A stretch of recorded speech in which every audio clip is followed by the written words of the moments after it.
Hi guys, welcome back to my channel. Ayun nga pala guys, mayroon ulit ako ituturo sa inyong lutuin guys. So, disclaimer lang guys ha, like ko itong sinasabi, hindi po ako eksperto sa pagluluto. Ito ay lutuing bahay lang at yun ay madalas kong ginagawa dito sa bahay. So, halina't samahan nyo ako, panoorin natin at pwede nating itry din itong ating papakita ko sa inyong video sa pagluluto. So guys, halina't samahan nyo ako and enjoy. So ito guys, meron ako ditong dilis. Then meron akong tasty boy guys. Bechin. Syempre asin.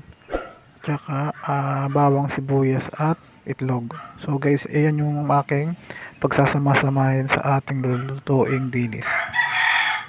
So, tingnan na lang natin guys kung ano mga susunod dito.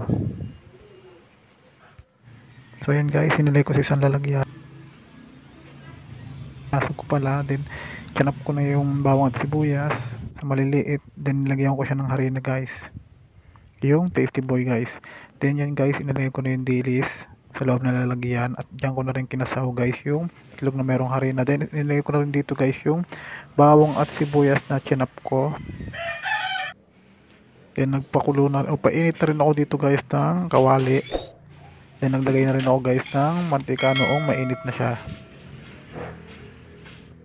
Yan, ito guys yung ating nilulutong dilis. So ito na guys yung ating finished product guys.